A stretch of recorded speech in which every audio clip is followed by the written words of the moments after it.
Epic Gaming Night is made possible by the support of patrons like you.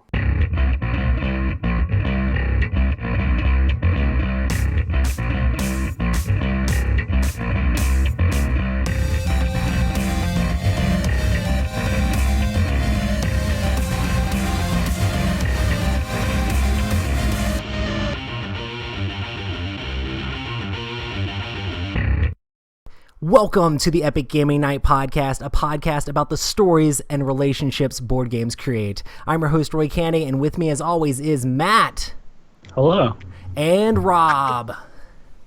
Hello, hello. And we have a couple special guests tonight, Scott Alms.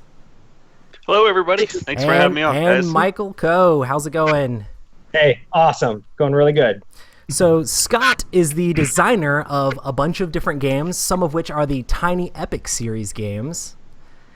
And Michael, we've had on the podcast before. He is the publisher at Gameling Games. So do you guys want to give yourself any further introduction about like what you guys do or what you're into? Yeah, sure. Yeah, so go ahead, Scott.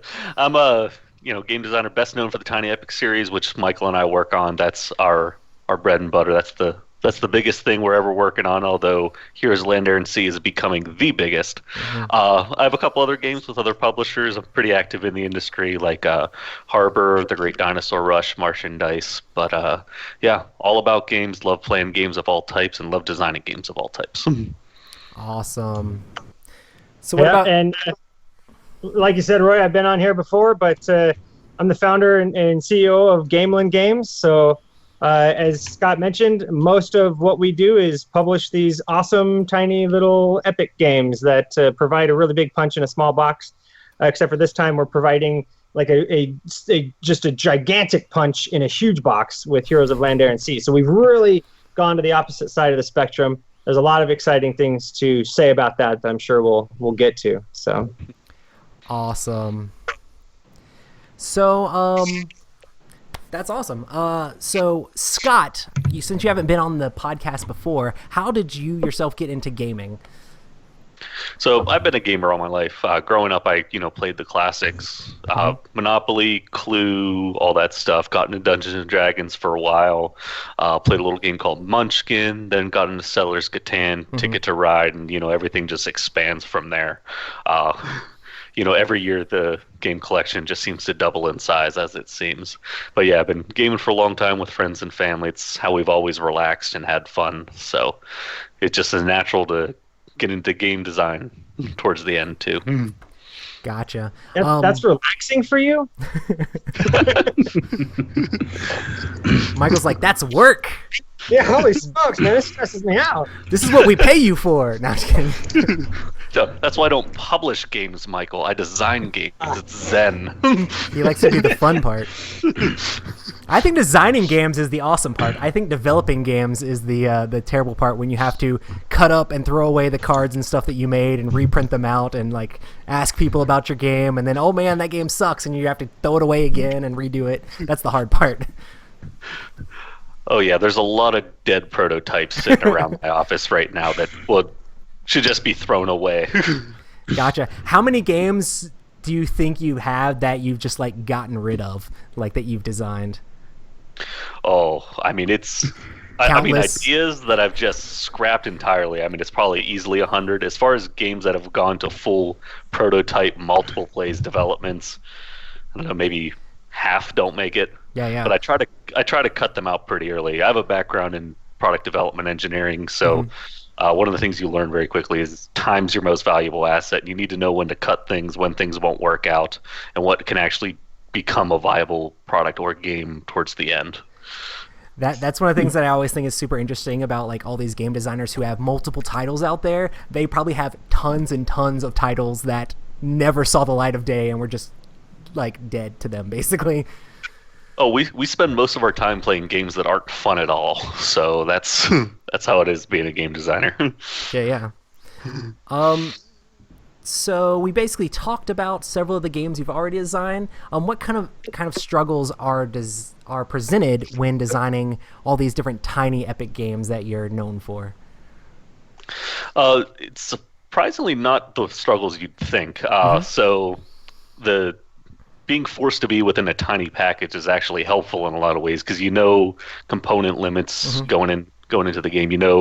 Kind of where things can be as far as what components we use. 'Cause we have a couple like player mat sizes and card sizes that we traditionally use, so you kind of know some of the constraints going in. So it can be very stressful trying to design a game and just like walking into an open field saying I can literally do anything and get nowhere, but you actually have a box. But the hardest part is keeping it in line with the series, because it's easy to make a game that can fit in a box that size, but it might not have that epic feel. Yeah. And getting that big box feel in the small box, that's the hardest part of it, because you can make classic card games that would go in that box side. You can make small tiling games that go in that, but for something that has your multiple paths to victory, your fits into 45 minutes perfectly, we have a lot of things that make a tiny epic game that so many games just wouldn't make the cut for, which makes it special, but that is a very difficult challenge whenever we start one. That's one of the things I hear so many people say about like the Tiny Epic series is like, oh my goodness, it is a full box game in this tiny little package. Does Michael make you have like a scale with you? Because last time he was on the podcast, he talked about the weight of different things and making sure that everything fit perfectly in the box. Does he make you measure out the weight of the meeples you use while you prototype things out? I think he has the scale at his place, because my prototype components are not anywhere close to what normally gets into the game, which is probably for the best for a lot of them. But I know he gets production samples pretty early, so we start measuring out pretty quick. Awesome. So probably the main reason why a lot of people are here is to check out the new giant game you guys are making. I call it a giant epic game as opposed to your tiny epic games, but that is Heroes of Land, Air, and Sea. So can you guys tell us all about that game and what made you want to design it and how it's different from your other games? You can lead off with this one, Michael. Sure. So this game has been kind of in the works for a really long time. Just not in terms of just like having the rules down and all that, but just the concept of it and really the dream of having a game like this. When Scott and I first started working together with Tiny Epic Kingdoms, we discussed making something like this one day. And of course, it takes a lot of resources. It's not easy to do. So we didn't want to do it wrong either. We didn't want to just jump right into it. And so it's taken us a few years to really get here. But now we're finally here. So it's just kind of cool because it's just something that Scott and I have talked about for so long, and so to see it finally come to life is really, really exciting. And it really just yesterday it came to life in a major way because I actually got production samples of all of the miniatures, so I'm really excited to show those off when you guys are ready. But it's really great. It's like a Warcraft kind of game, and which it really to me fills a void in the industry because ever since I got into board gaming, which was really about the time that I started publishing board games, because I really grew up as like a PC gamer and a console gamer, and I've always looked for a board game that felt and kind of captured the same essence of a Warcraft game, which are my favorites, and I've not really found it. Even the Warcraft games don't really do it for me. And so that's been something that's kind of been really important for me to find and capture. And Tiny Epic Kingdoms, I would say, did it in a small way, in a small scale, which is great for the Tiny Epic, for our goals with the Tiny Epic series. But I wanted it in a huge game. I wanted miniatures and just something that sprawls across the whole table and really feels like a huge battle of humans versus orcs and all the different factions and archetypes that go along with that. And I just have the orcs are very passive, though. No, they're not. Not in this one. In the one game that we played, we had the they player did not attack a single person the whole entire the player game. who was playing the orcs should not have been playing the orcs because the orcs' special abilities are all about attacking and pillaging and raiding. And he was like chilling on his own island. And I'm like, I'm glad you're playing the orcs because you would probably be smashing us if you weren't the player playing it. I mean, I really don't think he attacked one time, and he still got second place. So there's just like, no, guys, I'm over here, just doing my thing. There was a card in the game that let you like mind control other players' units, and I tried to mind control his unit to go attack someone else, and he still played a cancel spell card on that one, so he didn't even get into combat. So super passive orcs. Oh man, They were all just really tired. It was just right after their turkey dinners and whatnot. That was- They were just all sleepy. while So- you guys were playing that, I was playing role player, and Trevor had made an orcish bard who was very chill. So clearly, we were very simpatico in that regard. Nice. So what are your thoughts about Heroes of Land, Air and Sea, Scott, as you were going into designing this game? Yeah, so I mean, it's such an awesome project to work on, and I mean, like Michael said, I mean, it's something that we've been dreaming up for a while, and the stars need to align to get it, because to do a project of this scale, it takes so much going on. I mean, you need to have, as Michael knows, a lot of capital going in it. I mean, you can't just put a mini game up on Kickstarter. You have to do a lot of work and be able to finance a lot of stuff ahead of time, get artists working and stuff like that. And then as far as like the game mechanics go, I mean, basically being presented with the idea of we could make this game more or less as big as we possibly can. Yeah. And, that kind of, I don't know, not an heirloom game, that's not really the right way to put it, but like a game that will just be in your collection forever. And if, you bought one game that put on your table this year, like for this one to be it. And 4X is such a good genre to try that do that with, and it's about as big as you can get. We went maxed out with all the components, but the challenge, of course, was to keep the gameplay very simple, because we didn't want it to be a 8-hour game that requires a 2-hour rule explanation, because that's such a big hurdle for so many people. And we teach games to people constantly. Right. I mean, we know what people can stand, what people don't, and we do want this game to be, if you're excited to see this on the table, we want to be able to teach it to you, and for you to enjoy it, and for you to be competitive with it. Because for so many of those big games, which, I mean, I still love those big games, but when you look at them and you're like, that's so cool, it's nearly impossible to learn, and you spend your entire first game even just trying to figure out the nuances of the rules. While this one, you're going to have an awesome first play, you're going to be competitive, and you're just going to want to play it again and again as you explore the different factions too. It's just so good. I'm so happy with how it came out with. I'm definitely excited about it as well. So we were talking about some of the different factions. What are there's a bunch of different factions in this game, kind of like playing off of the whole Tiny Epic Kingdoms game. Going into this game, you have 4 factions in the core set. What are some of the differences in the factions that you guys have put in the game?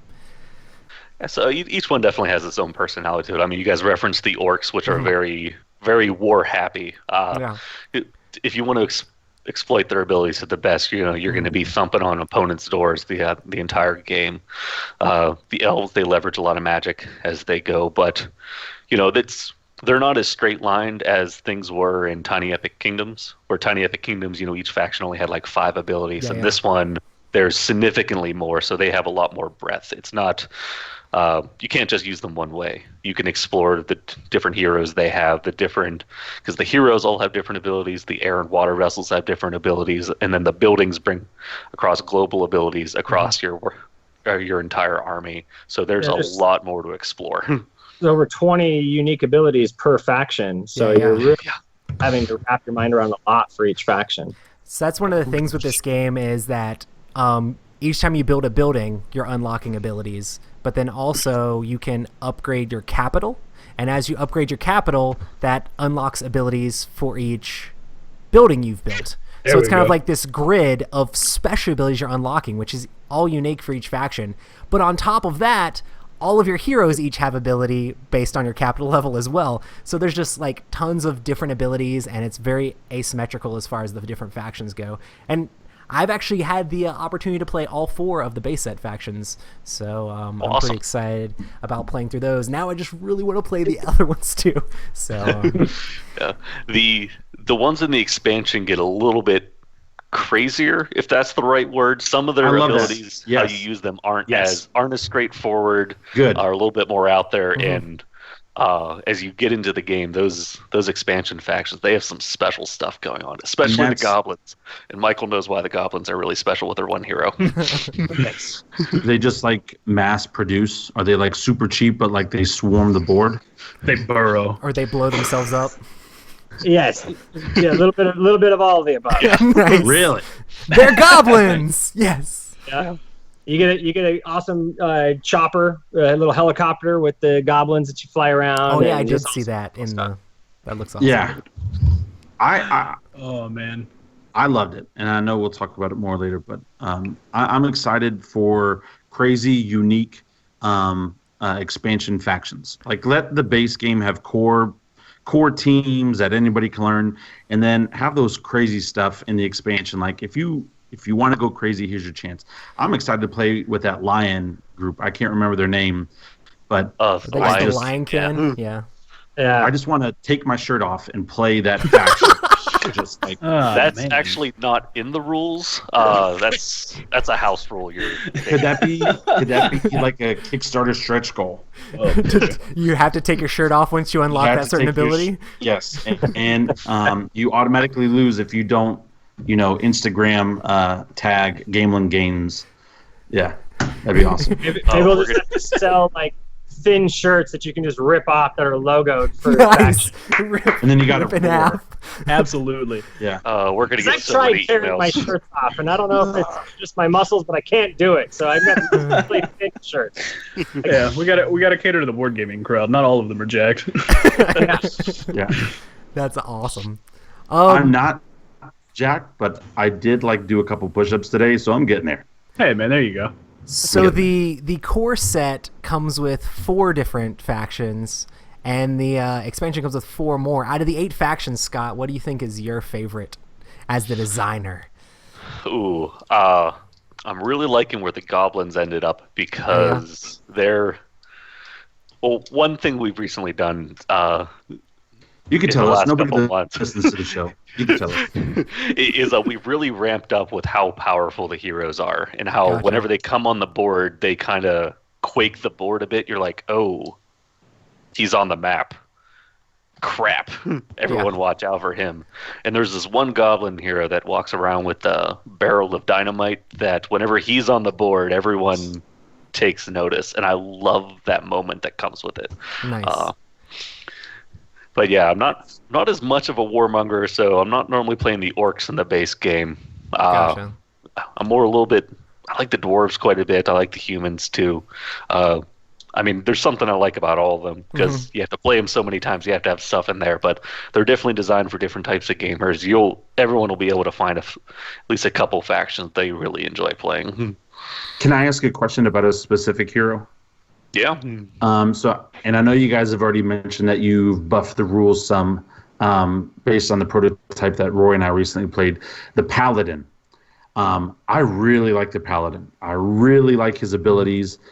He actually helped me win an important battle to myself. It didn't mean anything. I just wanted the guy to get off of my island. Yeah, He yeah. invaded my island. But the Paladin, the only thing, and it makes sense why he did it, but his movement's only 1. I think a lot of there's Is there- different speeds on different heroes or different characters. Is it 1 though because he's so strong? Because he is really strong. He's got a 4 attack, and he does a +1 in planes, and he does a +1 if you're attacking a stronghold in planes and stuff like that. He's exactly why I brought him out, because I was their base was in a plains on my map. But I was just thinking and it was part of my strategy. I had to use a peon to double move to get him to where I needed him to go, and so I just wanted That's to know. when you need to build your airship so you can fly them around faster, right? Exactly. I just want Scott to change the rules to help For me. you? Okay. Yes. So, I see Michael. I see Michael smirking up there because we completely redid the Paladin. I'm so excited to tell you that there's good news for the Paladin. So first of all, just to kind of put it out there, the baseline movement for any of the super strong heroes. So there's some parts of the Slower. game that are uniform, so that you don't have to, like, if somebody brings out a certain hero, like their brute hero or their magic hero, then there's certain things that you're already going to know about that hero apart from their special abilities. So like if you were to call it their base stats, if you will, those are the same across the board. So the Paladin, for instance, is the brute human hero. So he's going to have that 4 strength but that 1 movement. And that matches the same of all the other brute heroes of the faction. So if you've got like the chieftain from the orcs, he's 4 strength, 1 movement. But then they become unique in their different abilities that are on their specific hero card that correspond with their capital city. So, but the paladin now, his level 1 ability is that he gets +1 movement if he's with a peon. So if he's escorting or he's got a squire with him and he's bringing a peon somewhere, he can move 2. So that's gonna help you. And then at level 2, he starts getting a plus to his war strength when he's with the peon, and he just so long as you've got at least 1 peon in his army, he's getting that bonus.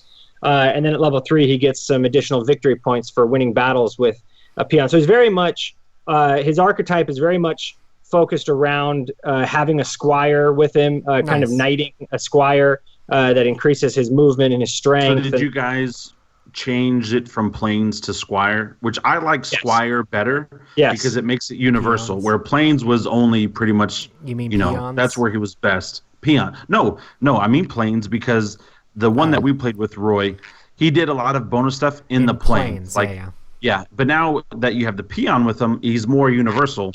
Where he's like, I like that actually. I really do like that. So what we kind of did was all the things that are like corresponding with regions. So like any plains abilities that the humans have, or any forest oriented abilities that the elves have, we've restricted those to the capital city abilities. So that's where those come in. And then the heroes now don't have so much. Their abilities aren't so much focused on different region types. They're a bit more universal. So both of those kinds of things are still present. We've just kind of assigned them to certain areas of the game. Awesome. I like that. So, Michael, if you had to say you had a favorite faction out of the 8 that you guys currently have, which one do you think it is right now for you? Oh, man, honestly, part of it is a bit unfair because I just played the humans. Not just in this game, but in terms of, in this game, I've played every single faction multiple times. But whenever I go and play Warcraft or StarCraft or any sort of RTS, if there's a human faction, I always play that first. Some people are like, I always play the monster faction or the bug faction, right? And I'm with you. Like that, but for whatever reason, I'm drawn to play the human faction first. So in that sense, I'm a bit biased to play the humans in this game. But in terms of like mechanics and things of that nature, I would say that I'm really liking the undead probably because there's some pretty tricksy things that they can do that are kind of unpredictable. And I also like the lizard folk. They're very like resourceful in the sense that eventually lizard warriors can be used as peons to follow other actions, and so they start to really be synergetic. So I really like the lizard folk for that reason too. But so it's a tough call. But I guess if I could pick, I'd probably pick the undead or the humans. Nice. Sweet.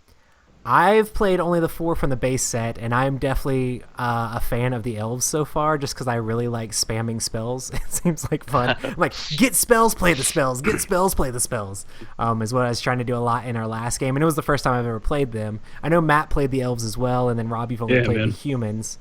But yeah, I'm definitely excited to see what all the game has when you add in that extra expansion and add the extra part of the board on and stuff like that. So that's going to be super exciting. Glorious. Is the box going to be big enough to fit everything, expansions and everything? Not in one single box. One box will be big enough to hold what comes in that box, constructs, builds, and all that. But for all, once I show you the army, like if you're fully invested in this game and you get all 8 factions, I'm going to get it. Then I'll show you the army that it's right here on the desk next to me. I'm so excited to show it to you. And you'll see how this was not going to fit in one box unless it's like a car that we sell you a car and you just shove everything in the boxcar. And I will tell you, it was either this or Gloomhaven. And I was really thinking about Gloomhaven, but after playing Heroes of Land, Air, and Sea over the weekend, I really enjoyed it. Even though I lost, I never expect to win the first couple times I play a game because I'm learning the rules. I don't know what I'm doing. But it was just a lot of fun, and Yeah. I loved all the aspects of it, and I really liked the building aspect of it as well. I think that's probably my favorite part of it, how it affects and it doesn't affect, but it does affect, and you also have to sacrifice a peon for it and everything. I really like that whole mechanic. And so my buddies and I, Hector and my other friend Lee, were texting over the weekend and we were asking about Gloomhaven, and I was like, I don't know, man. That Heroes of Land, Air, and Sea is coming out next week. I think they're going to take my money. And at the last hour, I was like, yeah, I'm doing Heroes. Nice. While I can't speak to Gloomhaven, I can say that something that really makes Heroes of Land, Air, and Sea shine is the player interaction in the game. I mean, they're so far from a solo experience, and it's so far from a quarterbacking experience. Mm-hmm. I mean, it truly is very interactive, and from take that to following other people's moves to exploiting and copying or counterspelling. I mean, just all sorts of ways that you are forced to interact with other players at the table, and that really makes it shine. And then you just get right into it. Like Scott was saying, is that the rule set is so simple. The engine is take 2 actions, gather resources, rinse and repeat until the end game trigger is met. Now there may be following in between, but and then that's how the engine starts to unfold, and then all the layers of strategy come out. But the part of the game that you have to like wrap your mind around of like just what's the maintenance part of the game is so straightforward and simple that you just get right into it and get going, and then you can really enjoy the meat and potatoes of it. So I love how like it's this grand 4X game, but it also feels to me like it's not that hard to explain or get people into. As far as like the games that I've taught of it, it's like, oh, you do this and you follow this. If you played any games with like actions and follow actions, it's not that hard to explain how all the actions work. And it's like, okay, now let's play the game. And there's still like a ton of stuff you can unlock and do and explore, and it's definitely super exciting. Scott, I know that follow actions are like in almost all of your games. How important is like the follow action, and how do you implement that, and how important is to you to reduce downtime in games? Yeah, I mean it's a mechanic I really like, and we've used it in Heroes.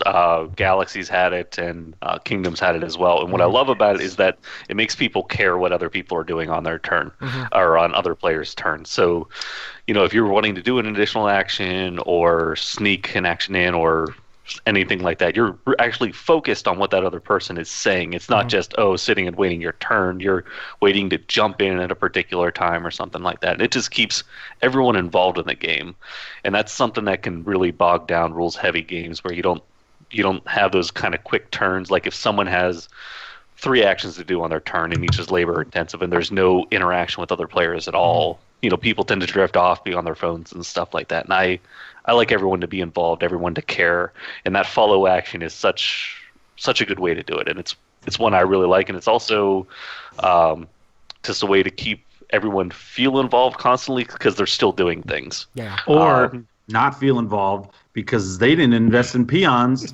because they didn't know what they were doing. And so everyone's taking all these extra actions. And you're like, man. Oh, that's great that you can do that. Number one rule Congratulations is to you. if there's a follow action in the game, try to set yourself up to do the follow I action. know that now. I know that now. If you're familiar with RTS games, you got to spend a little bit of the beginning building up your farms and your peasants. That part's required. I always leave those people. I'm like, look, guys, you deal with it under them. Go I got attack my with like life your going 2 warriors and like. Now, wait a minute. Wait a minute. If you weren't fighting anybody, and you also didn't have any peons, what in the world were you doing? Just sailing around the island. I was taking my 2 peons and trying to explore, but I opened up portals, then I opened up an earthquake, then I opened up some other stuff. I was like, man, I just want to be able to like find something cool. And then finally, once I like headed to a plane so I can start to build more peons, I was like, all right, like round 3 or 4, sure, now's the time. Nope, the dwarves just come right in like little punks. Yeah, and so- just like set up shop. And he doesn't just set up shop. He brings in like 2 of his heroes and sets up a tower. Yeah. I was like, really, man? I was gonna say, to This is Rob's just a demo. credit, the dwarves came in, set up a tower like early in the game on his continent, and it was like right on the middle of one of his like wheat fields, so it made it harder for him to produce goods, and so Rob had to focus on trying to kill them off of his continent, and he failed at that a few times. So But once there's I got that that. paladin out, though, then it didn't matter. There you go. There you go. Man, I came over and looked, and Rob had 2 separate people build towers on his continent, and he was just sitting there like with everybody in his capital, like, what is happening? And I was like, man. I still didn't come in last Hey, place. I made those dwarves pay because I went in the middle of their continent and built a tower, so that was pretty fun. Nice. That sounds glorious. I wish I was. See, I there. love how you guys have stories from the game, and that's one thing about that. As like the designer, I'm like looking at it, and I'm like, I love how people can talk about that, because that's like a goal at the beginning of designing any game, that people can be like, remember when this happened in the game and you really pissed me off? Like We that's have the super annoying hemorrhoid-like dwarfs for that game, the hemorrhoid dwarfs. We had the ultra passive orcs who just Which didn't make want to no do sense. anything, which makes absolutely no sense. And then we had the elves who were kind of like, yeah, come on. And then we had the humans who acted like they were in the caveman area, not knowing a single thing what to do. So The elves were just like research spells, cast spells to annoy people. Research spells, cast spells to annoy people. Things were really messed up when I think by round 6, Roy only had 1 or 2 peons left. I was like, man, this is not good. And Roy he killed it. And he set up a tower almost on the other side of the map. He got like 6 or 7 points just for how far away his tower was. That's why my did favorite you strategy. do that? It's not easy to do. That's not. No, he didn't do it in my area. He did it in the dwarf area because he was helping out the other Epic Gaming Night guy, who was just getting. What I did was I played one of the in. cards that like turned one of their units into one of my units or whatever. I think it's like possess or something like that. I was like, okay, I turn your guy into my guy. Cool. And then like next turn I'm like, and I build a tower there. Cool. Now I move a whole bunch of warriors there. Good luck getting rid of it. So that was fun. Roy, then, as a spellcaster, I think you'll be very pleased with a recent development in the game. So you'll see now on the capital city boards, kind of zoom a little bit closer, there's these scrolls on the side. Nice. These are brand new. So now, as part of that research action, instead of drawing cards, you get a choice. You can scribe one of the spells currently in your hand to your spell book as permanent use, so that when you cast the spell in the future, you don't have to discard it. It also frees it up from your hand so you can hold another spell. So we've definitely visited the spells of the game and kind of buffed. So that even makes more. Magic a whole lot more useful too. So that's awesome. You're gonna have to send us a copy of that to proof that, to make sure it really works. And we'll let you know how that goes. Well, you guys definitely will be getting a final copy with all the bells and whistles on us, just as I'm way still of getting a thank- Kickstarter. Just don't tell my wife. Like, I'm being serious, for real. Like, don't tell my wife. Getting back to All the the follow action, for this game, one of the things that I feel is really exciting is like there's been several times in Heroes of Land, Air, and Sea where I try to like do more like table talk or like negotiate with the follow action. Be like, hey man, you really want to build, don't you? Don't you want to build? Come on, man, you should build right now. If you build, or I'll be like, it's my turn, I'll tax, we can all tax, then your turn, you build. And like there's like options for like talking about what actions people are going to take to semi work together a little bit to make sure the actions that you want go off in the order that you want, which I think is kind of interesting as opposed to some of the other games where it's kind of like, oh, you did that, I'll follow you. In this one, I feel like you can talk about it a little bit more, which has backfired plenty of times because I'll be like, hey man, you should build, and someone's like, because you said that, I'm not gonna build. And I'm like, thanks, man. So That's interesting that you talk about that, because one of the earlier things that we had, and you might remember the mechanic in Tiny Epic Kingdoms, is you were able to form alliances in this game, that game.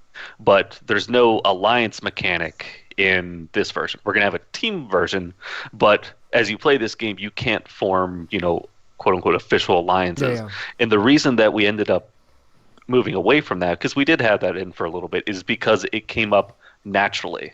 Like people didn't need to be told to talk to the other person across there saying, hey, we should really recruit this round, you and I can get some warriors, and then keep him in check. Like people were doing that already, and we didn't need a rule set to do it. We didn't need cards or tokens saying that, oh, these people are working together a little bit, or they're leaving each other alone to focus on killing those orcs over there or anything like that. Like it all came up, like it just emerged. So that's one thing I really like about this game too. So, I know you guys have a lot of different stuff, like with extra stuff that you're going to be adding into the Kickstarter. And I know you might not want to talk about stretch goals because I wrote some of this stuff down the first time the game was launched. But is there any of the different like extra neutral units or anything like that you guys would want to talk about or spoil? Yeah, so we've got some pretty sweet ones, and part of kind of the revamping of the Kickstarter is we've shifted some of them from stretch goals to just straight up incentives for backing the project. So, nice. For instance, maybe I'll start spoiling some of the miniatures, and I'll Yes. kind of show you a little bit. So now, just for backing the game at the base game level, you're going to be getting the Gamelin Mercenary. What? Whoa. That's And awesome. you Look can how see Dude. how awesome this guy is. he is awesome. Oh, he turned out so cool. Man, he's Oh, pretty. Yeah. So this is actually love that Scott's chest plate. first time seeing these guys. So actually, me and Nathan of Gamelin Games are the only ones, and my wife, who have seen these miniatures. So That's and of awesome. course, Yeah, We got they've the just scoop. spent the last 24 hours just drooling over these, so Oh. they haven't been able to talk to anybody. I gotta wipe him off because but from all that. But so Now, yeah, did so- you pose, Michael, for the sculpting on this? Yes, this is me. Because you have a whole outfit and everything like that, I right? do. I do. I know. We've talked about it and seen you at cons with it. There it is, right there. We talked Yeah, about Oh my this. gosh, what arcade game is that? That is actually, I've got That a Centipede? computer in there, so it's an emulator, so it's got every game you can think of Yes. in there. That is There awesome. we go. So Yeah. Thanks those for the invite. I'm on the way. those guys who didn't listen to our first podcast with Michael, we talked about his whole backstory with Gamelin and how Gamelin was his character for like all the different like role playing games and World of Warcraft and all that stuff that you played, which was always this human paladin, right? So, Yep. so that's cool. So is that with the base kickstart of the game comes with Gamelin? That's right. So just for backing at the base level, you're going to get Gamelin thrown in for free. Let's see if this will focus again on him. But Gamelin is in the game. He's a mercenary. There's mercenary characters that players can hire that are like super awesome heroes. They're like twice as good as regular heroes. Mm-hmm. And Gamelin is a warlord, so his particular benefits that he brings to the game is in the way of recruiting armies. And so as you win battles with Gamelin, peons and warriors will just come out of your supply and join his army as you march across the battlefields. So it's really, really a fantastic element to the game. That's something that that Scott and I really focused on with the Mercenaries. It was each one of them provide a different utility to the game. So if you find yourself low on resources, there's a mercenary for that. If you find yourself behind on the recruitment game, Gamelin comes in for that. If you're just looking to run over somebody's castle, there's a mercenary for that. If you're getting beat up by other players and you need somebody to come to your defense differently than just like running over castles, just a real defender, there's a mercenary for that. So we made sure to kind of take a look at the different mechanics of the game and fill some spots with these mercenaries, and it's pretty sweet. I love that idea, actually. I will show off another one. This one is thrown in for free if you back the base plus expansion level. So if you I get know the which one this deluxe is. tier, then you get the second mercenary thrown in for free. What? This one, Look at that. What the heck is that? It's like a mech person. It's the I know, it's the but, like- lawnmower. this is a dwarf inside a mech. with like super This- claws and stuff. It's a Look at those harvester. things. It's a harvester mech. So this is the one that helps you get those resources. So she just like runs through forests, just chopping trees, chopping wheat, digging out rocks. And so by having this mech in your army, she's going to help provide a ton of resources for you. But at her third level, she can act as a resource sink. So if you found that now having her in your army has given you a surplus of resources, then at the third level, you can start dumping those resources to up her strength value, and she can become quite an offensive threat. And she's huge. She's so huge in comparison. I like that idea. That is awesome. Hey, real quick, are you allowed to share how much is the base backing going to be on Kickstarter? Oh, you're going to have to wait. You're going to have to wait for that one. Okay. That one comes on Thursday. Gotta check that out on But- Thursday. I will say it's phenomenal. I will say that the price is phenomenal. We're way below industry standard margins on this game. We've taken a whole different strategy on how we're pricing this game. There's a lot of ways that we were able to get the cost down without losing any quality, and we've passed all that savings on to the backers. So I think people are going to be blown away at our new price point. Do we want to talk about that for a second? Because I know we kind of talked about that pre-podcast for a second, where Roy was making a comment about some of the comments on the first. Is that something you want to talk about later, Roy, or is that something we can talk about now? Either way, I know you guys have done a ton of thought into like the Kickstarter, and I know we talked about it on the podcast like when it first came out, and we were super excited about this game because we had played it multiple times, and I was like, oh my goodness, Heroes of Land, Air, and Sea, everyone check it out. And a lot of people did, and they were super excited about it. Can you kind of tell us a little bit about why you guys decided to relaunch this thing and how you've made it even better? Yeah, I mean, what it comes down to is this game deserves to be the best that it can possibly be, and I didn't want to cut any corners. I didn't want to do this game wrong. It really deserves to be done right. It's a fantastic game. I think it's going to stay on your shelf for many, many years. I dare say it's going to knock the other 4X games off your shelf. But it has to be done right. This game is a masterpiece, and it deserves nothing less. And that initial launch, Scott kind of mentioned some of the challenges from a design perspective for this game, but also challenges of how do we really go to the nines with this game and make all the components superior and just really deliver this amazing product. But additional challenges that kind of hit me pretty hard at the launch of the first project was the market and the fan base that Gamelin Games has built up through the Tiny Epic series. And a lot of that is kind of hinged on small box games with a small price point with easy entry. And so when we came out with this huge game, there was a lot of sticker shock from our fan base, and rightfully so. I don't blame them one bit for that. But at the same time, I want to make a huge masterpiece like this. We wanted to do this for a really long time, and the game is fantastic, and we're the right team to make this kind of game. But that initial reaction was justifiably kind of like, oh, whoa, holy smokes! You usually make a game for me at $25, not $225. What in the world is this, right?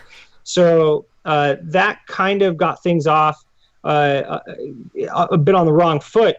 Also, there, and that kind of got me on tilt, and I made some quick decisions to try and accommodate some backer requests that didn't serve the long-term vision of the game. I made some mistakes in that regard, and then that kind of it just started spiraling out of control a little bit. Which, if you have backed any of the Gamelin Games Kickstarters in the past, you know that we are very good about sticking to our core concepts. We do have a great idea of the heart of the game and what we're doing with this game, and we don't typically just tack on other people's suggestions. We filter through them.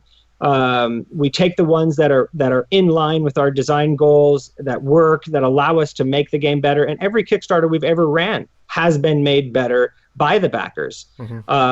But this one got a little out of my control. That was kind of unfamiliar to me. My own behavior was unfamiliar to me in that regard, and I just didn't feel comfortable anymore with where things were going with the game. I didn't feel like the game was going in the right direction.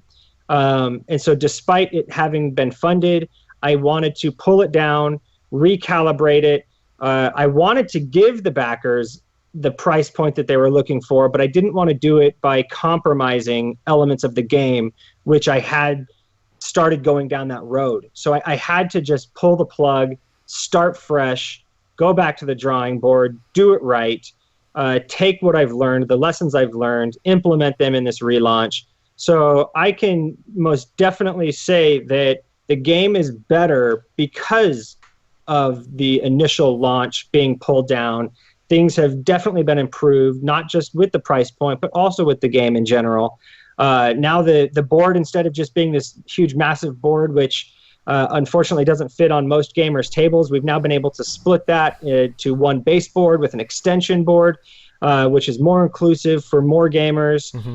Just things along those lines that have really, in the end, are going to result in a better product. So I don't look at this as a drag. I really look at it as an opportunity for having really taken lemons and turned it into lemonade, and everybody's going to benefit from this. And so in the end, it's all for good.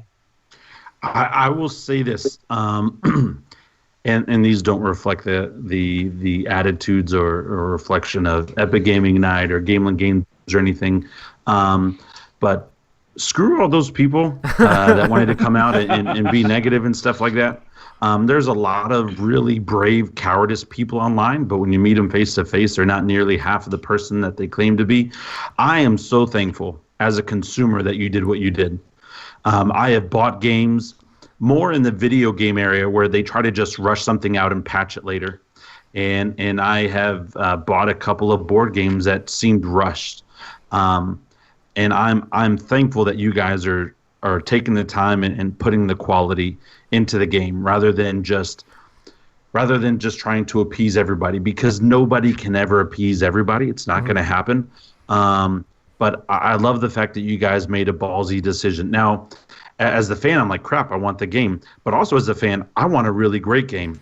And based off of y'all's past and what you've produced so far, I only have faith and trust that that's going to happen. And just from the demo that I played over the weekend, even if that was the game itself, I would be really excited. So, from my point of view, and I believe from Roy's and Matt's, we salute you guys in making that tough decision. I can't believe that it was an easy decision, but absolutely love that you did that, and it makes me want to invest more in your company, because it shows in a way to me that you're a company of integrity where you care about your product and not just the bottom line. And so I'm thankful for that. And a few things that I'm also excited about is like the fact that you were talking about it before, is that you continued to like make sure that things were still going to be on the same timeline as the same Kickstarter. Isn't like the delivery date still like about the same, even though you guys pushed the Kickstarter back? It's exactly the same. I was just going to say that the one thing that we didn't change, or the one thing we didn't cut out, was the delivery and the original timeline. And so as a fan, Rob, or any other of the backers who have supported us on that first project, nothing has changed in terms of when you're going to be able to get the game. It's as if we never canceled at all. So we had to take this one on the chin. This was also a tough decision. There's been a lot of layers of very difficult decisions with this game.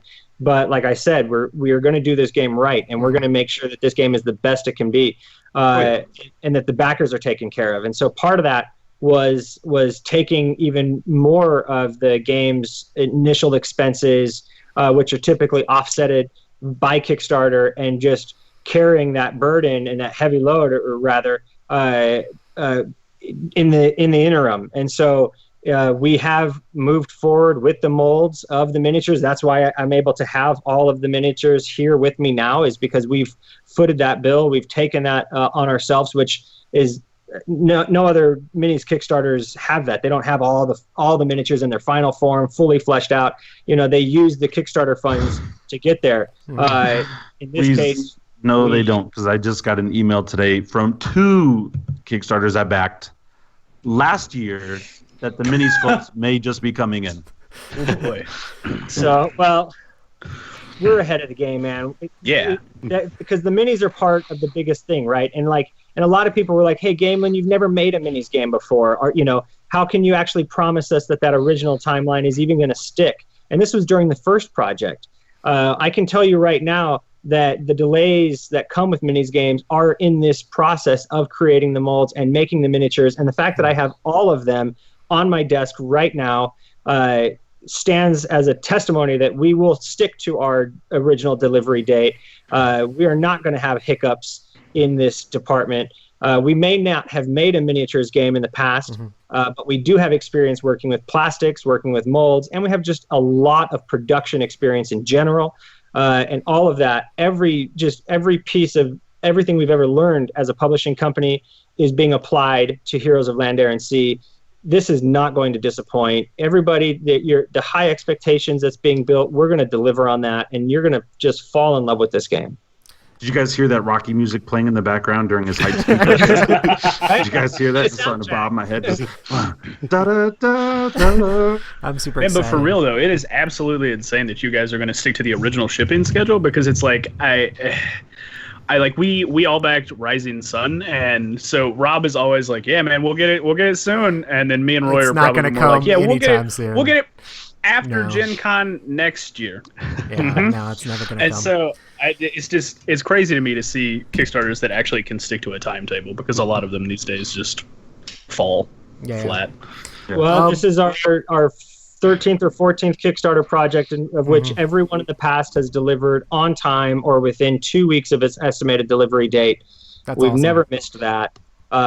It's always just about setting the proper expectations, and then just crossing your T's and dotting your I's. That's I'm very meticulous about things, and the one thing I can't stand by is just disappointing backers, and I know that was part of what was starting to happen with the original Heroes of Land, Air, and Sea Kickstarter. While I was trying to please some, others were starting to get disappointed in our lack of resolve for some of our core concepts and design goals. And I couldn't stand by that. So that, again, just to kind of circle back around, that's part of why we pulled it down, is to get back to the heart of what this is and do it the right way. Yeah, that's one of the things I think is really awesome about like Gameland Games and some other small publishers, is like your communication with the backers and all the different people, and how you guys are on Board Game Geek and on social media and all over the place, communicating with your fans, which is really cool. Awesome. Well, Scott, let's get back to you. So Heroes of Land, Air, and Sea is supposed to be this giant, epic, like 4X, like sprawling game. How did you make a 4X game that fits in like a reasonable time frame with your what design choices did you make in making that game? Yeah, so one of the things we talked about earlier was just like that follow mechanic that we use, which means that people are doing stuff kind of constantly. So you're always progressing something further. You're not waiting 5 minutes to take an action. And it was also important that whenever you do take an action, for it to be meaningful. For example, whenever you build a building in this game, you're unlocking abilities at the same time. It's not a multi-step process. If you have the resources, you get a peon in there and boom, you have your building, you have new abilities, you're dropping towers everywhere. I mean, we want each action to feel meaningful, like you've done something on each one, which was a very, very important thing as we were going up, because we didn't want to feel like people were like slowly twisting dials in order to get their army better. And one thing that also brings that about is those awesome components we have, like these miniatures. Whenever you're bringing in a peon, you're not bringing in a little cube somewhere. You're bringing in an awesome 3D miniature, and your army's expanding on this board. And yeah, it's core concept. People are taking actions constantly, and the actions feel meaningful. And by the end of the game, you look at your board, you have figures everywhere, towers everywhere, tons of points, battles have been had, vehicles or vessels are flying around the board. I mean, stuff has seriously happened in the game. You don't just inch towards an end game and then everyone kind of goes, oh, I guess it ended. It's by the end of the game, like epic things have happened. That's awesome. And I also think, to answer your question, Roy, even though I'm not Scott, those those end game conditions that are on the side of the board, I think that helps with the 4X, and to keep it where it's not going on necessarily forever. Like, I really enjoyed that, because that made me pay attention to Roy, because when he was almost out of peons, I was like, crap, the game's going to end soon because he's going to have this and this out. Yeah. And so it was one of those things where it helps everybody keep track of something. So the in-game conditions haven't changed for the final game? Or...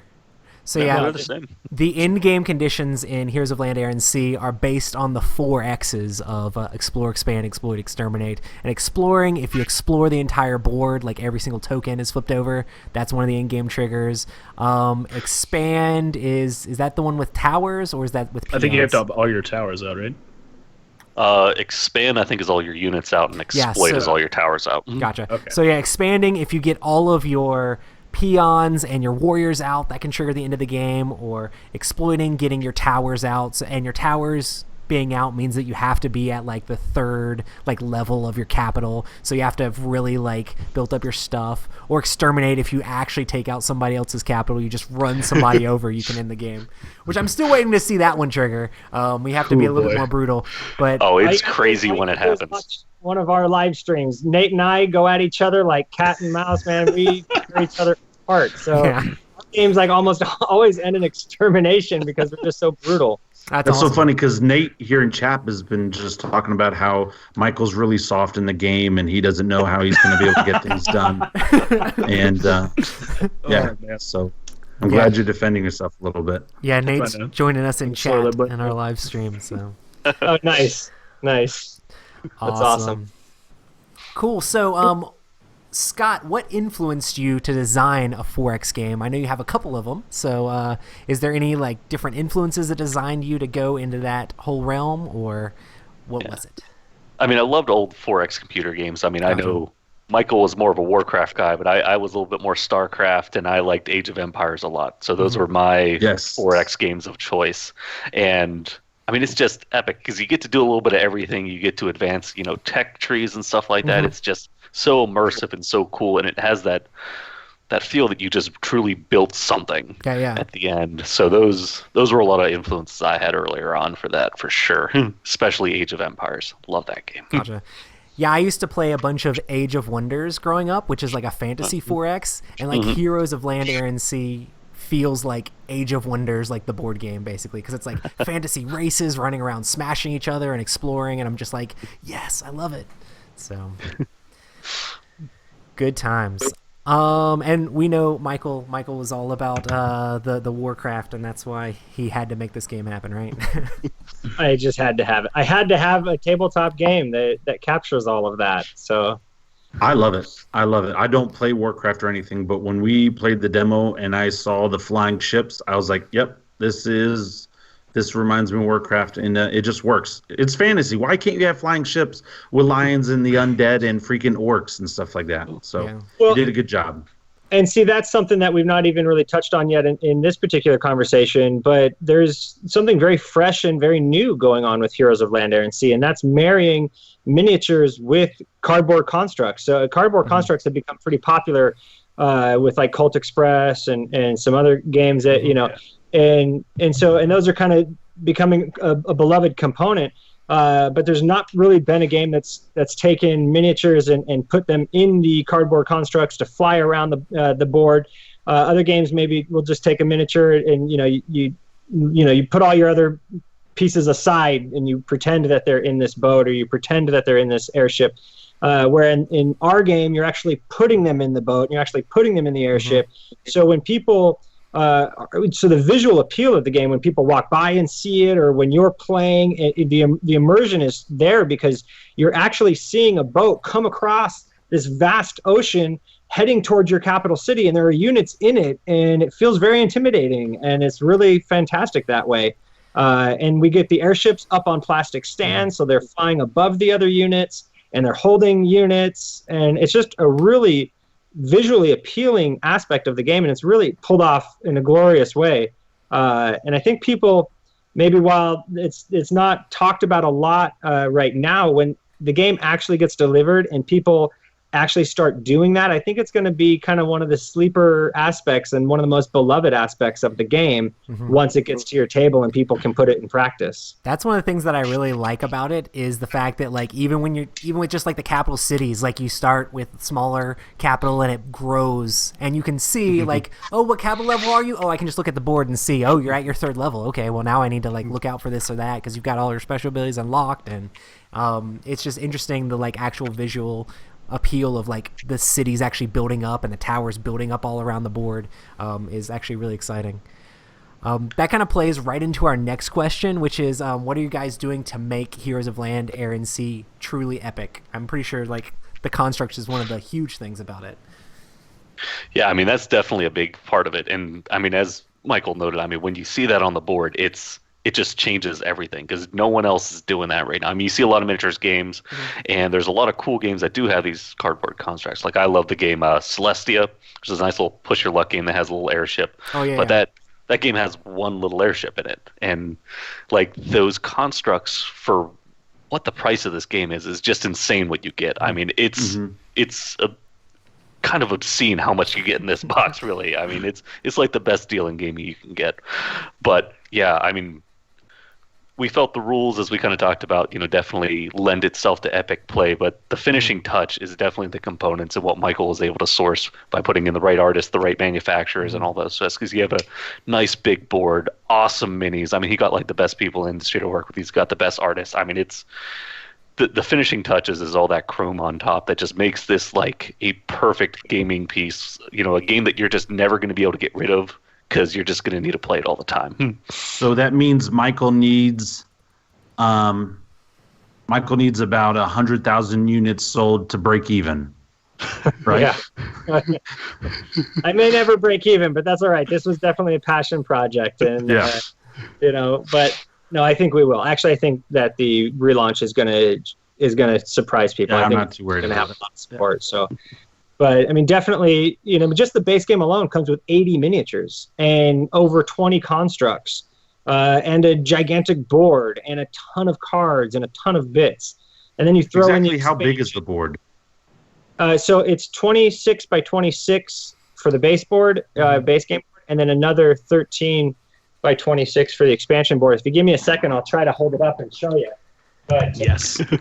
I would say that's one of the things I really liked about the relaunch is the fact that you cut the board and have like an extra part for it, because in the smaller player game you don't use all of the different islands. You only use the ones with the players, and it makes it feel like more tight when you're on each other with the smaller board.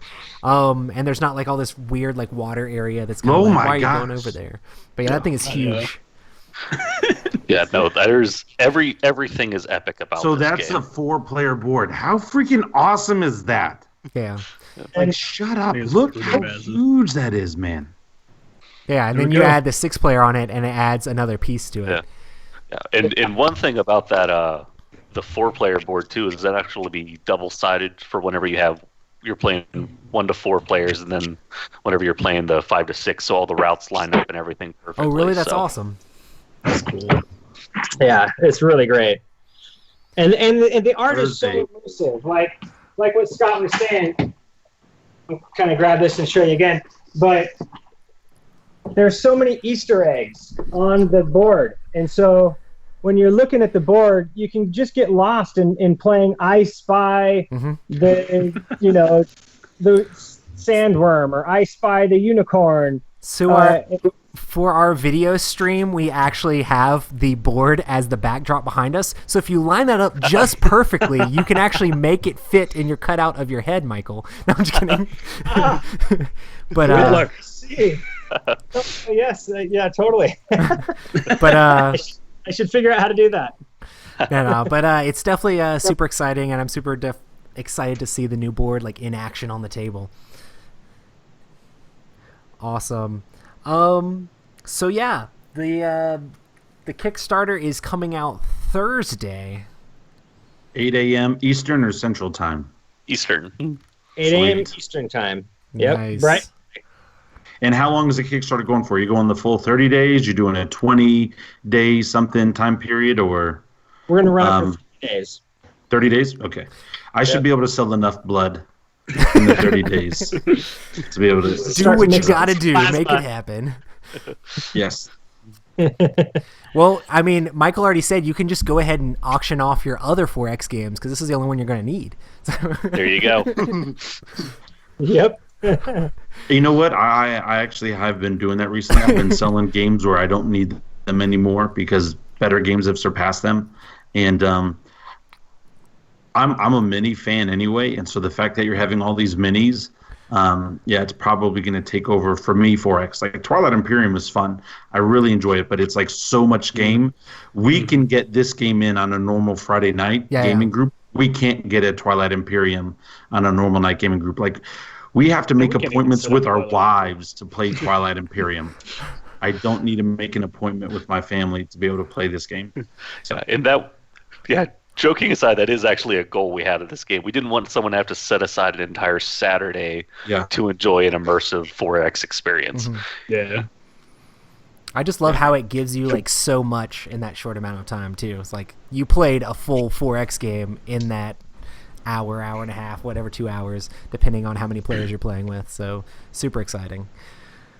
My favorite thing's the ease to pick up, like compared to like Twilight Imperium and stuff. It's like that player board. You kind of look at it and it's a little daunting at first because there's so much stuff on it, and then you sit down and you're like, "No, this is really intuitive. This makes a lot of sense. Everything's good to go." Yeah. In like 10, 15 minutes, you've got it down. The cool thing is you don't might not have have to it learn all the optimized well, special but- abilities to start playing. You can just Yeah. look at those as it's other people's turns. You just need to learn how to do the several actions, capital actions, and actions and stuff like that to be able to pick it right up. So Recruit peons. If I were to give any advice, recruit peons from the get-go.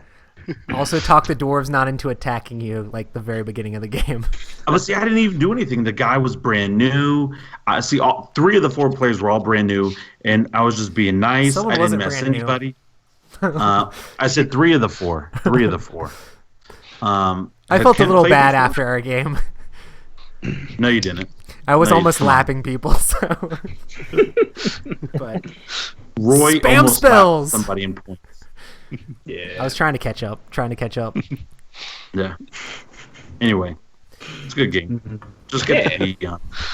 Awesome. So I have several design questions if you want to try to answer some of those, Scott, or how much time do you guys Sure. have?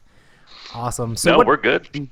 what are some of your key philosophies when you go into designing a specific game? I do like to design all kind of different games, so there's very few that I like to put on every game. But for me, I do like to keep games easy to learn. I don't want to spend any more than 10 minutes or so explaining the game so people can actually start going. There might be some rules that you add in as you play, but rules explanation less than 10 minutes if you can. Gotcha. Yeah, so that's a big one for me. As little downtime as possible. You guys know I'm a big fan of that follow mechanic, but anywhere where you keep turns quick, for example, I mean, if the balance of the game requires someone to take 5 actions on their turn or something like that, if you can get it so everyone does just 1 action at a time to keep things moving around the table, those big things. So ease to learn, low downtime are my 2 core philosophies that I try to get into everything I design. That's awesome. So how do you work through the different steps when you're designing a board game? I know a lot goes into designing board games as far as like thinking up the theme of the game and thinking of mechanics and prototyping it out and playtesting and developing. What does it look like when you go into like designing a game? So it always starts in the notebook. I like to scratch out ideas, maybe a little bit of like what the board or cards might look like, and then I normally try to let them sit for a while. One of the things I like to do is I like to keep games in different stages at all times. So if I'm prototyping one game, I'm in final development of another game, or I'm initial ideas on another side. So I'm able to jump around a lot because that time and taking little breaks along the process really helps the game grow. That's awesome. Because there's no real substitute for time whenever you are designing a game. I mean, you can come up with a functional game in like a couple weeks if you wanted to, if it didn't have a lot of special abilities or something like that. But it's going to nowhere compare to what would happen if you came up with your idea, tested it, let it sit for a little while, then brought it back, let it sit for a little while again. So I jump around a lot between different ideas, and it's especially with the tiny epic games where I probably couldn't even count how many I'm working on right now. Yeah. Where Michael and I have our next ones that we're in. Our finals rule tweaks for one, thinking about art for another one, and then there's stuff that we've talked about that won't even come out for like 3 or 4 years, maybe whenever we get to it. So having things at different stages is a very key part of how I keep things fresh. Do you have like a dedicated group of playtesters to like ping ideas off of or anything like that? How does that process look for you? I do have regular game groups that do. I also talk to a lot of designers offline. I mean, we have like Skype calls and just kind of BS about different industry things or game ideas or things we're doing. So it is a very social thing. But a lot of ideas also come from things just outside of gaming. I try to read a lot. I always have books going on my Kindle, and you get game ideas from the craziest places. I mean, That's awesome. Especially if it's theme first. I mean, it can be from anywhere. So taking time to not only play other people's games, that you haven't designed is very key. And then also just enjoy other hobbies that aren't related to game design at all, because you'll be very surprised by how outside of activities end up feeding into game design and creativity as a whole. That's awesome. What point do you think like a game is ready to show to a publisher or a developer? Like when you're designing a game, like when do you know when it's ready to like show someone or like go further along with it? Yeah, it does change a lot. Like, for example, with Michael and I, as soon as something's kind of playing, like it has a fair enough core engine that you can enjoy it, I'm already sharing it with him, because we know what we're working on. We know what pipeline we want. Besties and he for loves life. to see things. No, I'm just kidding. Yeah. But we are buddies on top of things too. So I mean, it's such a fun project to work on. But yeah, he likes to see things early. I love to get his feedback, especially for the Tiny Epic line. For other publishers, things have to be a lot more developed. I shouldn't be thinking about, does that rule need to be there? I might be a little wishy-washy about a couple player abilities or a couple numbers on cards as far as should this be worth 3 or 4 victory points or something like that. Yeah. But I definitely shouldn't be thinking, Mechanic is this the changes. Yeah, I shouldn't be thinking, does this game really need cards? Like, if I'm asking that question, that's not ready. But it also, to be honest, it also does change the longer you are in the industry, because after you get a little bit more well-known, publishers are a little bit more flexible, seeing things earlier. For your first games, things have to be polished to a T before you even start showing them. Yeah, I'm pretty sure like name recognition is a big thing as far as like getting your game out there. Yeah. It is for anything. So if you had one tip for someone trying to design a board game on their own, what should they really focus on? Ooh, that's good. Make sure you play test. And that's what everyone's going to say first. So make sure you actually play it, especially before you send it to any publisher. Other than that, I would say don't be too intimidated, because it's actually an extraordinarily friendly industry. Boom. So, I'm sending you guys a prototype right now. Boom. I'm taking that as a key. We play tested it one time. It's good to go. I made the changes. And another thing, if you are not self-publishing... No, Michael? Michael, I played this game? No. The answer is no. Yeah, if you're self-publishing, you can make your own decisions and everything like that. But if you are working through a publisher... you have to be adaptable, because the publisher is going to change something no matter what. And to be honest, it's probably going to be for the best. Sometimes, it might be 50-50 one way or another, whether it changes. But, you have to, if you're working with this publisher to publish a game, you have to trust their experience for actually getting this game out there as well. Because, I run into a lot of designers who are first time that a publisher tells them to change something pretty innocuous, and they just flip their lid over it. And that's not the way to go. I get emails saying, I cannot believe the publisher said that. And I'm like, oh, no, I would have done that. I would have just changed it. I really like green cubes, and they changed them to red cubes. I can't believe it. And, whenever Michael and I started the Tiny Epic series, the first Tiny Epic Kingdoms games was originally science fiction. It was Tiny Epic Planets. And after we talked about it, we switched the theme, and, history was written by that. It was definitely the right call for it. And that's one of the things I love about Kingdoms is the fantasy part of it allows you to have just so many crazy fantasy races in that game. So otherwise, you'd have to be thinking of all kinds of crazy aliens, which I guess would also be pretty cool. What if you did, though, have an alien race that, like, it was a future expansion where they crashed down because they rode a meteor down, and it wasn't really a meteor, but that's just how they transported, like the Transformers, and they crashed down, because you already have helicopters and planes and other stuff like that. So you take galaxies and smash it into kingdoms, and then you take kingdoms and put those fantasy races on jets and fly them into galaxies. We just wrote your next crossover expansion.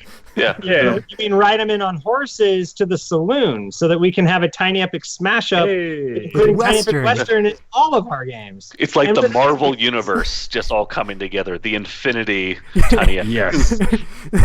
Tiny Epic Coming soon in Infinity. 2018, the Tiny Epic crossover, the box that will let you put all of the boxes together. Oh, that would be amazing. We'll have an alien with spurs. That would be. That would be pretty crazy. Hey, space western's a thing. I'm all about with that. There was a not good but not terrible movie, Cowboys and Aliens. That's a good way to describe that I movie. forgot about that one. Not good, but not terribly bad. Yeah. Like if you go for that one scene where Harrison Ford's getting ready to kill the guy, Daniel Craig, and then the aliens come at night during the town. That was like one cool scene. Everything else was like, alert. No, I'm just kidding. the spoiler is don't watch it. Unless it's like on Netflix or something.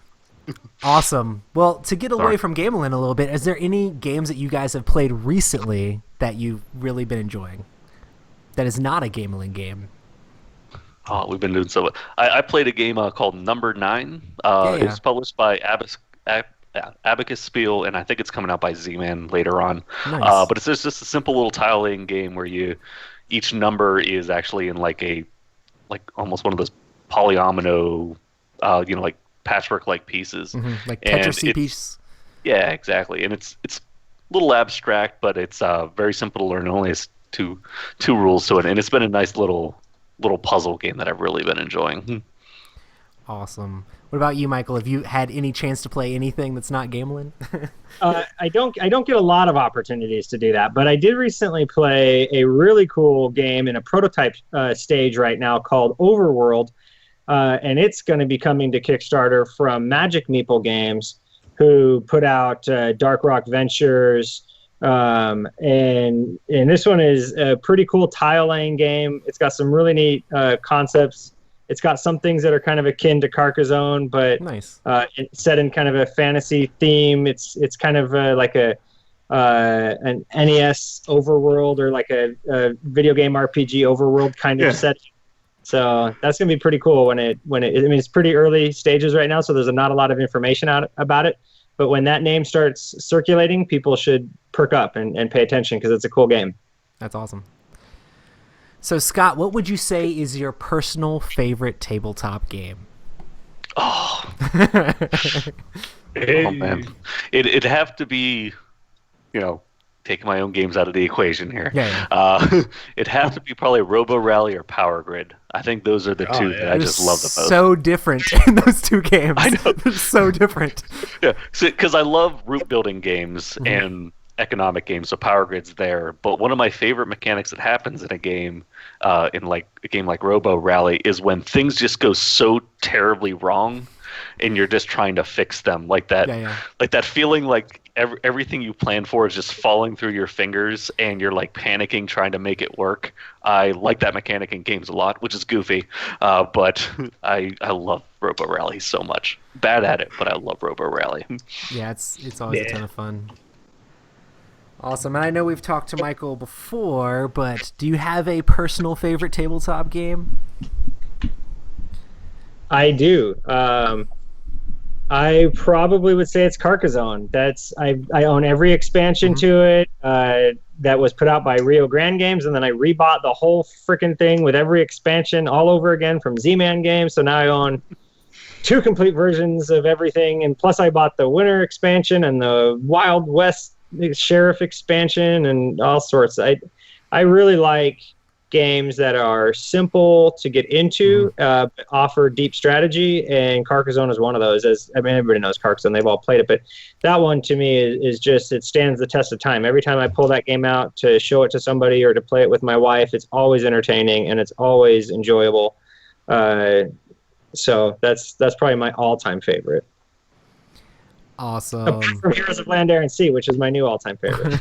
Yeah. You're like, I'm going to design my own favorite game. That's what you got to do. If the games you're making aren't like the best games ever, what are you doing, Then you're doing it wrong. Right. Yeah. I agree. So that's awesome. Hey, Roy, did you see our overlays? I see that your video has stopped. They're all messed up. Can you check out what's going on with your videos, sir? And see if you can come back up, and then it'll fix. But yeah. Hey, there we go. It's Awesome. shifting. Scott is my left breast. It works. It works now. We're all good. Hey. That's a good type of work relationship. Yes. That sounds like a lawsuit. Matt, what body part is Roy to us? Don't answer. It should be fixed let's now. not. No, it's good now. Awesome. Hopefully, they shuffled us all around so I can be Michael and Rob can be Scott, and everybody can just have different names. We're back. You guys can start interviewing us. That'll be good.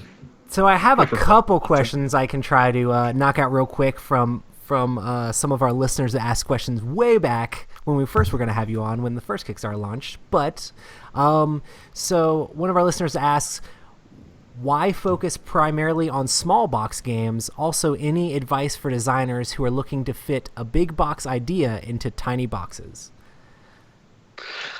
I mean, the small box idea is, just, everyone's on a budget, so having a tiny box is great. And everyone's short on time, too. So, that's kind of the whole idea behind the Tiny Epic is it's something you're able to fit on a weeknight. It's something you're able to fit in if you have kids, but still gives that big box experience. It's the kind of next step up from that micro game craze that was, a couple years back, where, little games that had a little bit of a punch to them, like everyone got really excited about them, and we took that a step further and actually, a little bit bigger game, more strategy, a little bit more replayable, but still in that small format, low price point, and something that people can fit into, their busy lives real nice and easy. Nice. And some advice for designers trying to do something like that is, definitely try to avoid self-publishing as much as you can in that regard, because having a publisher come in and try to trim the game down and edit the game and throw out certain darlings that you are in love with, that'll help clean up some of the fat and help trim that game down. That's always a good thing. If you don't have that, at least have a developer partner or a friend who's not just going to tell you all the things that, always tell you that it's awesome, but who's actually going to take a critical eye, and approach to the game.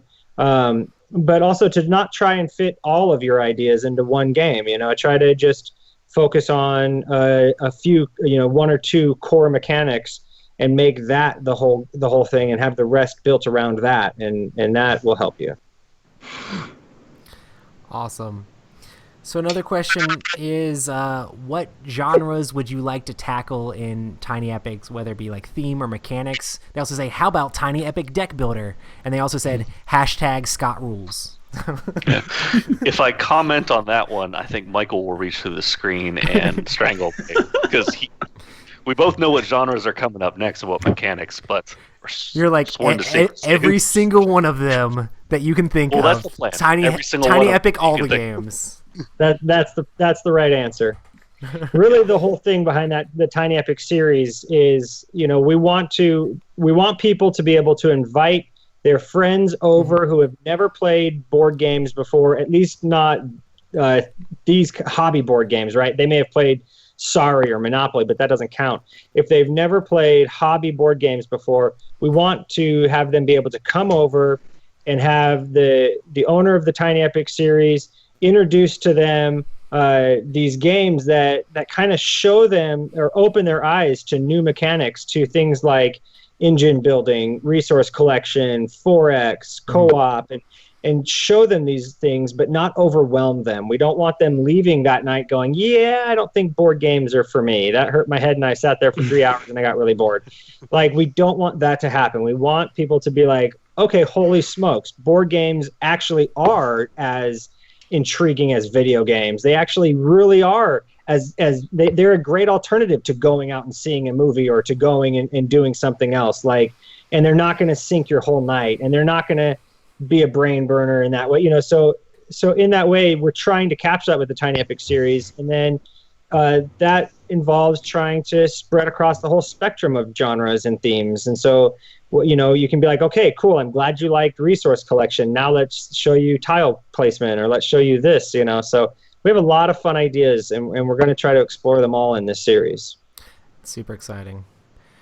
Awesome. Well, one of the things, I guess, I wanted to bring it all back to Heroes that I can't believe we didn't talk about was one of the things I really enjoy about the game is the combat mechanic in the game.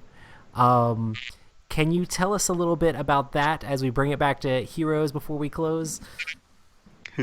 Yeah, so the the main combat mechanic in the game is using a tactic deck, and everyone has the same deck, but it'll have different attacks in it, like charge, barricade, siege, stuff like that. And what the fun of the tactic deck comes in is how they interact with each other, because some are better for defenders, some are better for attackers, some cancel each other out, some are super beneficial against the other one, and it's a small deck, so everyone's able to get their head around what it is, and it adds just that right amount of suspense that you don't know what's going to happen until people flip over those cards, and you have to pay resources for them, so it's not like unbalanced by that means and stuff like that. But it's very tense as both people are trying to issue the commands to their army, and they're going to find out, you have your army on the walls of this capital city. Are they going to barricade? Are they going to use conscripts and pull in forces from all over to help defend themselves? It can get very tense for big battles on them, and hitting that balance is super hard, in something that we even made some small tweaks over the last couple months for, because you want to get it so it's surprising, but you don't want to get it so you're having situations where peons kill 3 heroes in the middle of a war. So you want it to be balanced enough, but still surprising enough. And over the last couple months especially, it's just humming perfectly. It comes down to it. I mean, it really does. It gets in your head because, like, you're like, okay, I know because you have the information of what your opponent is holding in their hand. You know the 7 cards that they can pick from, and you know how much each of those cards cost. You know how many narrow it resources down with the resources. Yeah. So you can see, okay, he's probably going to play one of 2 or 3 cards. And it makes all the difference in the world which one he plays for which one I play. If he plays conscripts, then I can play first strike and undercut that conscript. Yep. But if he plays barricade, then my first strike is going to fall flat and I'm going to lose the battle. So it's like it really gets tense, and that's a fantastic element of the game. I'll tell a story about the game that we just played. I had that huge tower in the middle of the dwarves area, and I had to fit in it a whole lot. And the dwarves weren't very happy about that, so he had built up an army to try to take me out of there. And he's like, it's the end of the game. I got to get Roy off my area. I got to make it so he doesn't get these points at the end of the game. So he built up a huge army, and we were kind of like equal in forces. I was a little bit ahead of him. I think he had some heroes. I had some heroes. So I think I was like 15 going into the battle, and he was like 14, like strength. So we had a bunch of dudes in there about to attack each other.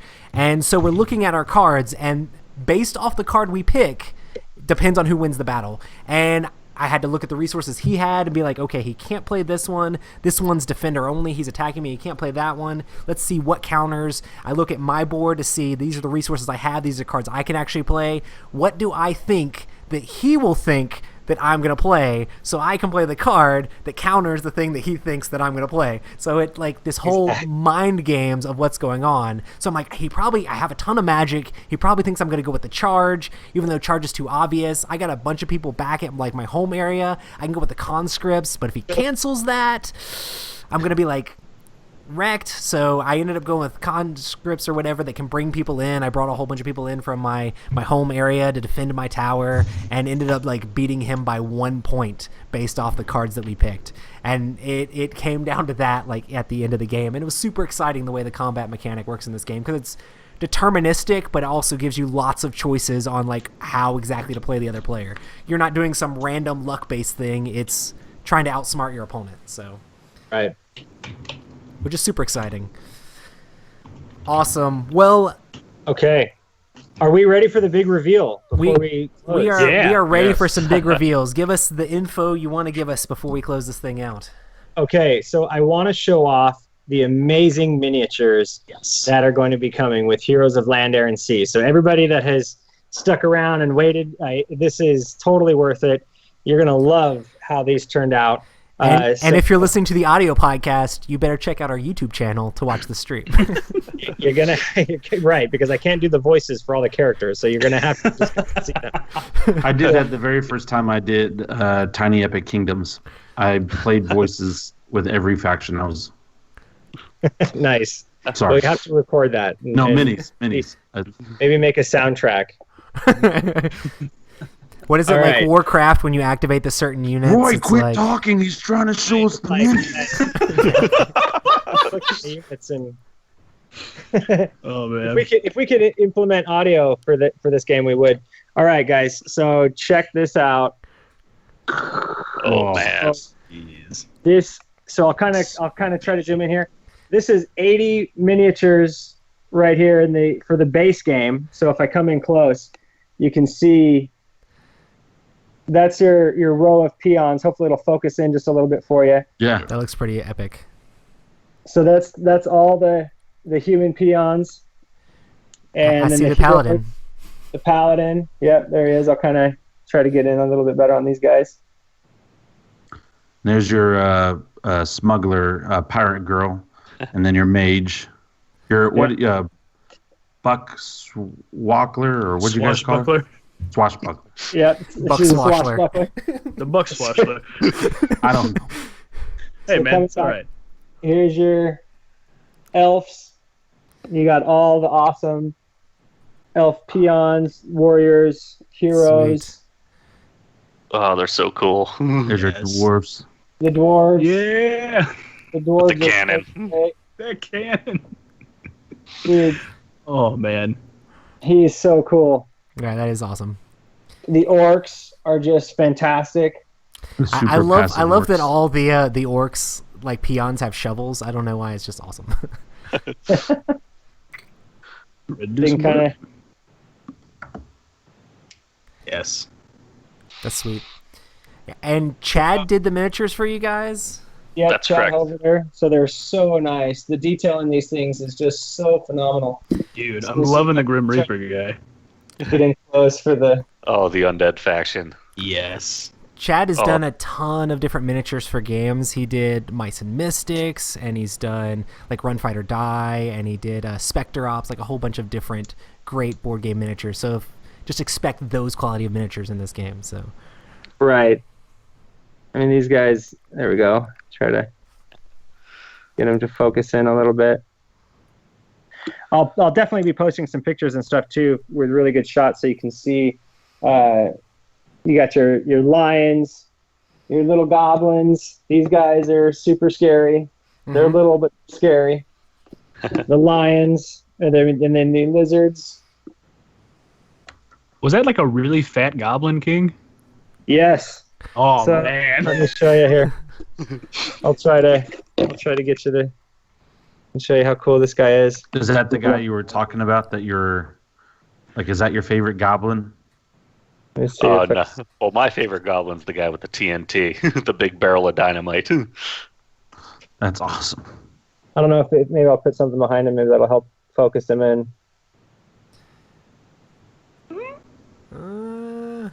There we go. Yes. Dude, that guy looks gross, which is awesome.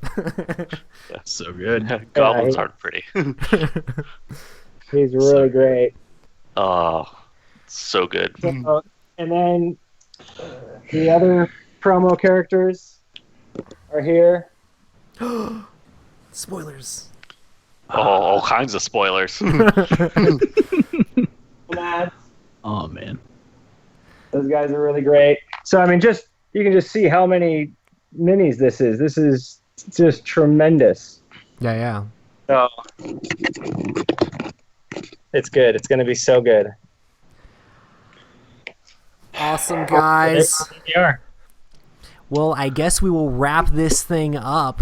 The Kickstarter is going to go live this Thursday at 8 p.m. Eastern, or 8 a.m. Eastern time. And you'll be able to check out all the awesome miniatures. Is that another one of the neutral units? This is the That's Orc Warrior. I was just going to show them off while you were going through your closing statement. Sweet. there. Well, we stream this podcast live Tuesday night at 9 p.m. Eastern Time. Make sure to check it out at youtube.com/Epic Gaming Night. If you want to see all of our faces and see Michael showing off the miniatures, you can check out our stream of this on our YouTube channel. Make sure to hit us up on all of our social media. Thanks so much, Scott and Michael, for coming on the podcast. If they want to get more information about what you guys do, where can they find you? Yeah. You could. Oh, go ahead, Michael. You got Go it. ahead.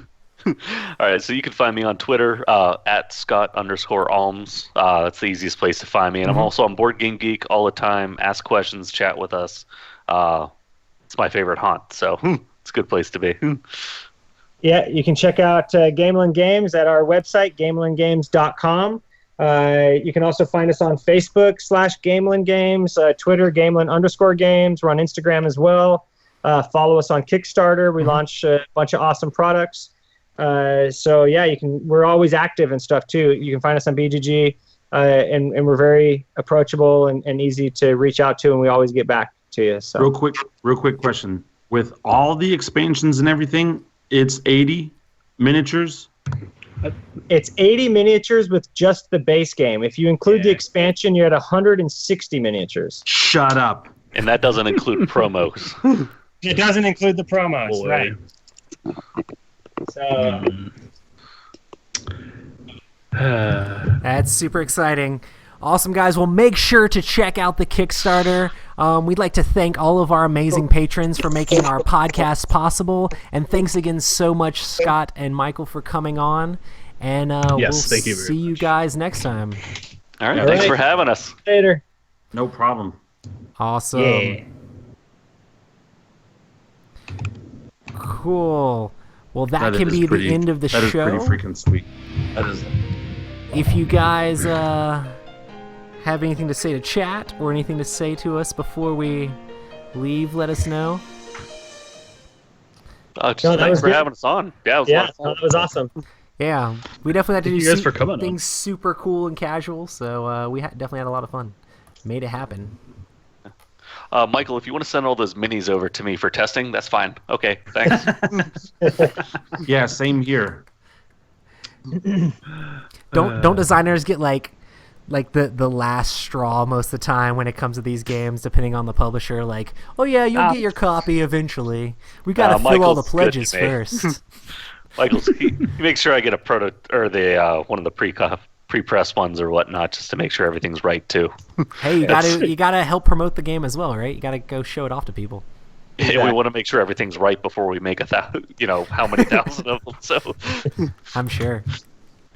Awesome, man. Well, we're definitely super excited. Like, I was telling Nate, like, this is already, like, just playing the prototype itself, one of my favorite games of this year. Like, I'm so excited to even keep playing this, much less, like, when the game comes out on the epic scale with the epic board and, like, epic miniatures. Like, I just did my top 100 on the Dice Tower, and this would be in the last video that I made. I'm pretty sure. Like, it would, Oh, man, I'm that's pretty awesome. sure this game would be in my top 10 because I love that 4X game, like with that 4X feel of exploring, expanding, exploring, exterminating. I have tons of those on my top 100 list, and like this game, like you're saying, does a lot of that in a super short time frame, and I'm super excited to play the actual version of the game. Because as a reviewer, you're not supposed to review prototypes. You're supposed to give people the review of the actual game. But I'm pretty excited about what I played already, so I'm definitely excited to see more. well, that's awesome, and I'm sure you're gonna like the little changes that we did too. I mean, nothing super huge. I mean, it's still the core game that you played, but all the little tweaks make it that much more special. Yeah, I feel like the engine that it's on is just the part that's really exciting. Just having the following, and like I said, it creates these awesome stories of different things when you're going around the board and attacking players and trying to work things out with players. Like, oh man, don't come over here, go attack over there, that sort of thing. So I'm the definitely excited to Savers. see more. Yeah. That's the one Scott was referring to. It's two goblins, one sitting on the other guy's shoulder. One guy's strapped with dynamite, and the other guy's carrying an explosive barrel. That's awesome. Yeah, when those guys get on the board, everyone pays attention. It's going to be bad news for somebody, including awesome. them. Super awesome. Well, I wish you guys the best of luck for your Kickstarter. I'm sure it will be great. And thanks everybody. It's gonna be fantastic. Thanks everybody in chat for coming out. We're going to stop the stream, and we'll see you guys next time.